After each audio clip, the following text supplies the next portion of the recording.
Picture it. We're in space. Okay. You and I. Okay. And a I'm group Gail. of us. We're in space. Welcome back to another episode of I Never Liked You with Matteo, Lane, and Nick Smith, and today we're discussing Katy Perry, Gail King, and Jeff Bezos' girlfriend in space. Nick, we're doing extra long episodes, and by the way, I have to talk about being in the emergency room at some point today too. Yes, we're talking about them in space, aka a complete unknown, as Catherine Elizabeth Hudson, aka Katy Perry, would call it. They're all acting. I was expecting you to do. Yes, you scared him. Oh my God, Should we that's not keep what I going? was expecting. Of course. Oh, okay. First of all, I want to say, hot off the press, I got to hang out with Gail King, and she did say a treat to me. She did. Daytime television, first thing in the morning, no filter, no Said bleep. a treat. I have to say, she was so nice. Like, she read my entire book and had all these notes, and then she also watched my special and had all these notes, and I felt bad because she was messing up like one joke for the other. But I don't know how in a 6-minute section about cooking, she was like, and I hope this is okay, say it to you. I don't get in trouble for this. What in the tree are you talking about? And you could hear the echo. Just her anchor going. And then I love all the articles trying to be like, we have to discuss. We don't have to discuss. It's Gail King. We've reached out to Lane's team for comment. No one called me. They called me. I'm Lane's Page team. 6 and TMZ, they're like, we've reached out. Who's reached out? Imagine they reach out to me. I'm your team. What would you say? Hi, this is Page 6, and we heard that Gail King said to Matteo Lane, who is a openly queer comedian. Every article said that, by the way. Openly queer comic. How does he feel about that? I've called him worse. Oh, God. In our episode, you guys said that she could say it. We did? Oh. Oh, well, then we're right. But I'm not. I can flash the clip. Yes, do it. Oprah Several say guests. it? Because I think Oprah cannot say it. Gail can. Yeah. Because But Gail has I would let anti-vibes. Oprah. Because I'm not mad about it. I'm I not thought mad it was either. funny. I It haven't is met funny. one gay who was upset by it. And I It was like, was Gail funny. King is great. Barely anyone was upset about it. The people that were upset about it probably were like Not even gay. straight women. Yeah. Yeah. They're upset for everyone. Straight And women she get upset probably for everyone. called an alien in space. Well, she said and then they rocketed her off the earth. They're like, Gail, you got to get out of here. So she's like, I'm going to space. So let's talk about space. The mission. Mission Blue, all-female crew, Blue Origin. Yes. With Jeff Bezos. With Jeff Bezos sponsoring wife? it. Girlfriend? Wife? So his wife, fiance, girlfriend, Catherine Elizabeth Hudson, a.k.a. Katy Perry, Gail who I've King. also met. So I've met Gail King and I've met Katy Perry. And then there's 3 other women that I didn't know who they were, but they seemed a little bit more important than those 3. One, I think, was an actual scientist. Well, that makes sense. That's who should be going to space. So they have hyped this up for weeks now, acting like they were going to space legitimately. And so we all thought they were like going and orbiting and they'd be up there I'm for gonna stop a you right couple there. hours at least. I'm going to stop you right there. You thought. No, they have a been lot saying of on people CBS thought. this morning for months now that it's going to be like 11-minute flight. No one Okay, said well, they're going up to Jetsons it. They need to advertise that more because a I lot of will people say- thought that they were going to be up there for longer. It seems a bit verbose because Katy Perry landed. They all kissed dirt. They which I was kissed like, the dirt like they were the astronauts that were just picked up a week ago and were stranded in space for 9 months. You just touched the ground. I, in fact, don't kiss the ground when I get out of bed in the morning, and I've been asleep in bed for 8 hours. that was your best. Yes, because I'm not touching the ground. What did you say this morning? Because she said, what was her quote when they said Okay, Katy there's Perry, a lot of quotes. So Yeah. they get out of the spaceship, which looked like a penis. I mean, it which looked like Dr. a Evil. penis. It's an all-female crew with a penis spaceship. It literally looked like we know what you were doing, Jeff. It literally looked like a Dr. Evil penis ship. I mean, they could not have made it designed any more They like a made the giant dildo. spacesuits as slim fit as possible. Can I just say something though? Mm-hmm. I'm okay with that. Same, they looked great. Yeah. That part I'm okay with. But why don't they do that for the men? Do you think they'll do an all-male crew the next go-around? I think they've been doing that since the 1950s. It's Clay Aiken. Clay Aiken, Simon Cowell, and Ryan Seacrest. No, Ruben and Studdard. Randy Jackson. Rin Rubinstein and Paula Abdul. Going to space, gonna get up there, gonna get up there in space, gonna So, space. anyways, Can you imagine? No, back up. Can you imagine training Paula Abdul to go to space? I can't imagine her I training want her to let's come just out of her house imitate in the that right now. morning. Because remember that morning TV show she did with? Do I remember? With like, I don't think Paula can hear you. I'm like, I don't think she can hear anyone. I think she's talking to someone else, maybe. Okay, ready? This is me. Oh, she's training. talking to someone else. You're NASA. I'm Paula Abdul. Okay, we're here for training, Miss Abdul. When the spaceship launches, it's going to feel very fast. Ticket for. That's the second time. Okay. There was like a Dr. Phil episode where they like followed her and she was weeping in a hallway about like dating or something. She was unhinged. Anyways. Okay, so they all land, and they land actually pretty heavy if you watch the clip. Like, it literally, like, dust flies. They, like, hit the ground. So then they all come climbing out. Katy and Gail kiss the ground. No, Katy took a flower and put it up She to put the sky. daisy for her daughter Daisy to the sky. She's also the first person to ever have a child and be to space. So they both kiss the ground, and then the interviewer is waiting to interview them all. Now, Gail is first, and she interviews Gail. I'll be Gail. Ready? So I get off the aircraft. She goes, Gail, congratulations, you're an astronaut. And then she keeps going. No, they say to every interviewer, congratulations, you're an astronaut now. Could you imagine? Hold on. It's a little bit like the Food Network when they say cupcake wars. Mm-hmm. Like someone who's served 3 tours in Afghanistan, and then some Minnesota middle-aged mother is also like, I've been to Cupcake Wars of 2017. She shows up to the Veterans Hospital, and she's like, I'm supposed to get free health care. Yeah, they're like, well, I'm a veteran. They're like, I lost a foot. She's like, I did too. I lost my mind. Diabetes. No, Gail has the correct response, and she goes, I'm not going to accept that name, obviously. I'm not an astronaut, but, it was an incredible experience, yada, yada. When they said it to Katy Perry, and they said, congratulations, you're an astronaut now, she goes, yeah, oh. Thank you. She is... Could you imagine? That's how, unrelatable you are as a person. Out of touch. They're all out of touch. Kathy Griffin used to say that whenever she goes to like a Hollywood party, she would just say congratulations to everyone because famous people just constantly say thank you. Mm-hmm. So she walked up and she's like, congratulations, thank you so much. That is literally Los Angeles in a night, like a nutshell. Mm-hmm. So the interviewer, Gail, spills in the interview that she goes, well, have you talked to Katy yet? And they go, no, she's after you. And she goes, well, she sang for us up there. First of all, it's not Barbra Streisand singing. It's not like Maria Callas or Whitney Houston singing. It's Katy Perry. And all of them were like, oh, it was just so quiet. It was so... Yeah, you went to space. Did you think you were launching into Yankee Stadium? Where did you think you were going? There's nothing up there. And I want to say, it's not like they went... The way they were behaving is as if they flew to the moon and stared back at the Earth. They went... relatively speaking, compared to going to the moon, slightly higher than a United flight. It's cool that you got to see like a part of. They floated very for cool 30 seconds. But coming from Katy Perry and Jeff Bezos' wife, who gives a shit? They act. Well, we'll get to that in a second. Get an owner of a bodega on 34th Street to go up there. You'll get an interview you weren't expecting. Mm-hmm. But so they were like, well, we've asked her to sing her own song. She kept saying no. But then as we descended back to Earth, she sang What a Wonderful World. But she sang it as Louis Armstrong. That's a good impression. You should do impressions. So we get to Catherine Hudson's interview. Yeah. Why do you keep calling her Hudson? That's her birth name, Catherine Elizabeth Hudson. Oh. Really, Elizabeth? Catherine Elizabeth Hudson. Whitney Elizabeth Houston. Nicholas Elizabeth Smith. Matteo Elizabeth Lane. So they go, Katy, congratulations, you're now an astronaut. Thank you. And then they go, what was, we heard you sang. And she goes,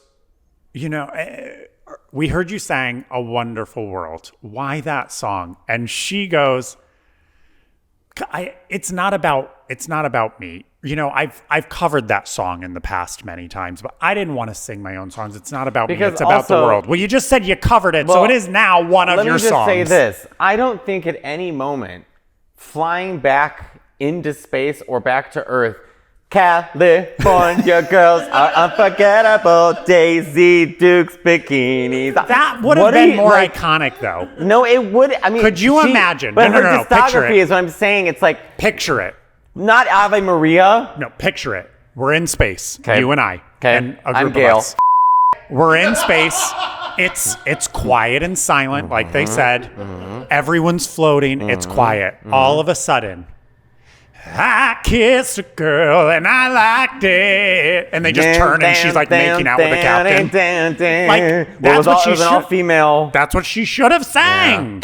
Yeah. So then they go, the interviewer who was grasping at straws here, she goes, now, Katy, before you go, I have to ask you, you are just known for putting together words and being able to describe, like she's a poet laureate.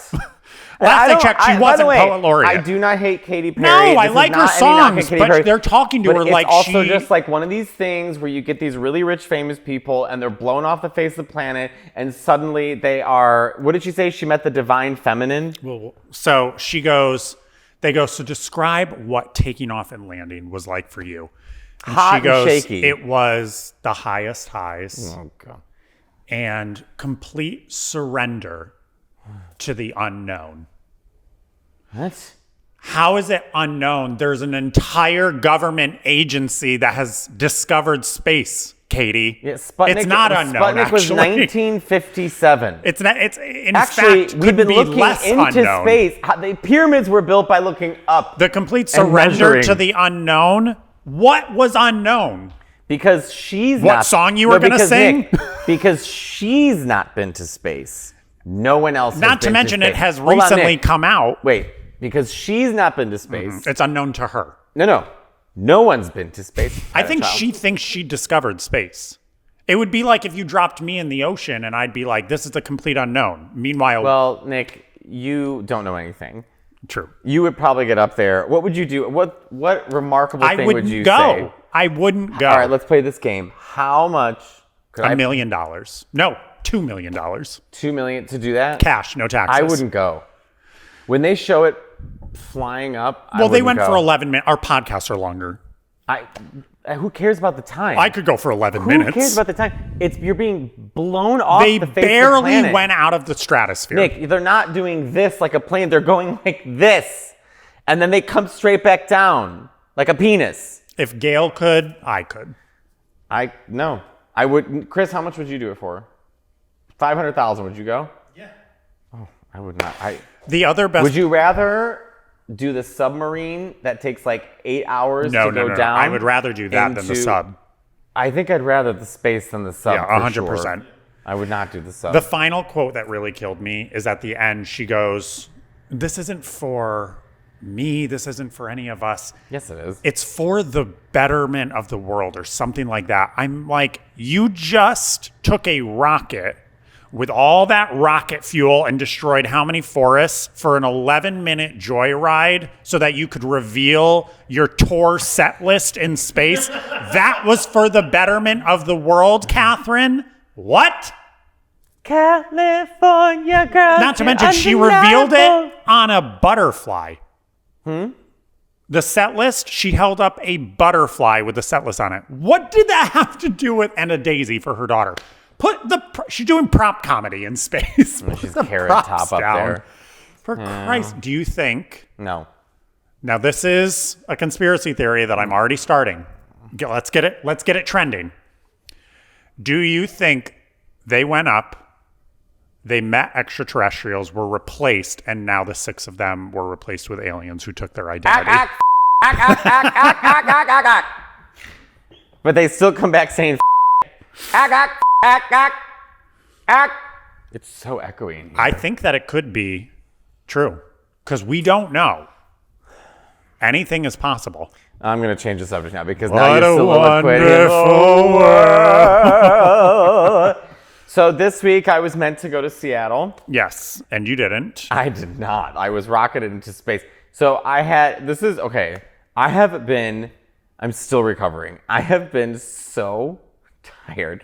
So this was the past 3 weeks. I was New York, London, New York, Seattle, North Carolina, North Carolina, New York, New York, Toronto, Toronto, New York, New York, LA, LA, Boston, Boston, New York, New York, Chicago, New York. So I was doing You should try to travel more for your job. I was doing my tour, and then I was promoting the book. So then I was doing like morning shows and all the PR stuff. Getting and, called and that. I got called a Drew Barrymore was fun. She's this big. I mean, she's so tiny. small. She was so She was nice. And we got to great. meet Catherine Hahn. I was like, is there going to be an Agatha too? And she goes, ah.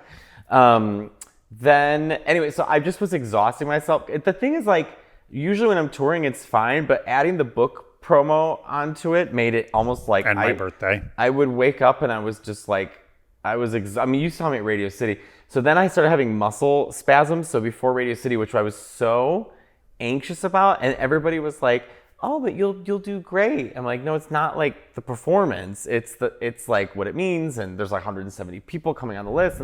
So I was having muscle spasms. And then it got to the point where I couldn't move my neck. You should go to my chiropractor. And you are so unhelpful. I can't explain anything because you just, like, you don't talk for hours when you play Fortnite. And then when you do talk, you make it worse. Okay. That's not true. Yes, you do. I've never made a situation worse.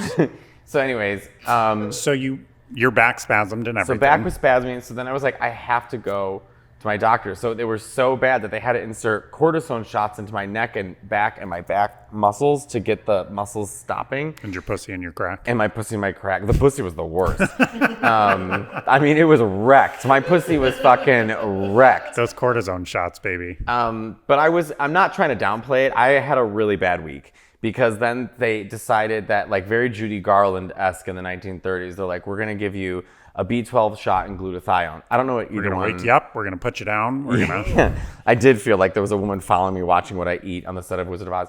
Well, I had a terrible allergic reaction to, I guess, the glutathione, which is just supposed to be an antioxidant. And what is glutathione? I just said it 2 seconds ago. An antioxidant? Mm-hmm. And what is an antioxidant? So I had a terrible allergic reaction. Asking a question. I don't know. It's I've something that's heard supposed what to make it. you feel I know, better. but I've heard about it. Like fruits apparently have antioxidants. Is it just like a vitamin? I think like fruits, like Like an immune booster? yeah, basically to like kind of like get your body going. Okay. Well, anyways, You had an allergic reaction. so my entire body filled with a red rash. My neck is still sunburned. This is the best it's looked all week. It's been a week since this happened. And then they're like, oh God, you're having an allergic reaction because there was like rash going up and down my arms. They're like, we have to give you like a cortisone shot. So I got a cortisone shot. And then I was like waiting for it to get better. Then I went to Chicago and then I was like, my breathing is hard. Why is it so hard to breathe? And then the next day I got back to New York and I was like, I like am really short of breath. So then I called my doctor and I was like, I think like I'm like, my breath is really short, thinking they're going to be like, oh, we'll put you like on an antihistamine bag or something. Like you have to go to the emergency room now. And I was like, but I'm like, I'm fine. I didn't know, like, go now. Like your breathing can stop. So then I'm like, And then you called me. I did. And then I went to the emergency room. And then, so the emergency room is so crazy in New York City. They just I was next to a guy who was strapped down coming off of drugs. And they had like 2 cops next to him and like 7 nurses screaming at him. The bed that they wanted to put me on was just in the middle of everything because they didn't have space. It smelled so bad. I just stood next to it. I've never been in an emergency room before. This is my first time too. And it was like, it's kind of wild. I kept asking all the nurses, like, oh my God, how many hours are you here for? You know, like, I've been here for like 8 hours. They don't get paid enough. No, not at all. And but anyway, so then they had to do like an X-ray. So this gay doctor was walking by and looked at me. He goes, girl, what are you doing here? And I was like, I'm having issues breathing. And so they did like an X-ray scan of my lungs and they were like, yeah, you have like inflammation. So then they gave me an inhaler and they gave me another steroid shot to help with the skin. So now I'm like I'm just so pumped full of everything. I'm like anxious. I'm like, I can't breathe. I'm shaking. And then it was the next day, I would have had to wake up at 4 a.m. and then get on a flight, a 6-hour flight to Seattle, and then do a show and then take a red eye back. And I've never canceled a show or rescheduled a show, besides Albany, but it snowed. And I called my agent. I was like, I can't get on a flight tomorrow. Like, I can't breathe. And so my agent's like, okay, we can reschedule. So then I felt really bad. So I'm sorry everybody in Seattle wanted to see me, but like I couldn't breathe. This has been like a week now, and so like things are better. I'm doing my inhaler and like, you know, my skin's better, but Would you have flown to space though? I would have swum. Yeah, I would have. Been the first stand-up to perform a set in space. I would have sang Louis Armstrong's What What a Wonderful World. Anyway, so that was my week. So I just wanted to say, like, I'm sorry. I'm still recovering, so I'm a bit on Well, edge. we're glad you're here now. Able to record. Oh, I couldn't finish my compliment. Saved by the bell. Thank you for watching and listening to another episode of our podcast. You are the worst friend anyone could ever ask for. You are the worst You friend. all know that's not true. Thank you for watching and listening to another episode of our podcast. Please like, comment, subscribe. Please join our Patreon that has bonus episodes and behind-the-scenes I want to point out content. that I just said how terrible my week was, and Nick said nothing about Radio City and just immediately went to thank you, good night. Our timer went off. We can go long. Radio City was wonderful. I said that I was glad that you're here and feeling better. And said saved by the bell. We also talk 87 times a day. I've also already But said they all don't these hear things. that. Well, they're not privy to every conversation. Is my we neck have. red right now? I feel it flaring up. Yeah, you keep touching it. Is it getting red? Not really. It feels hot. So you make me anxious. Okay, well, thank you for watching and listening. Please subscribe to everything. Anything else? Until next time.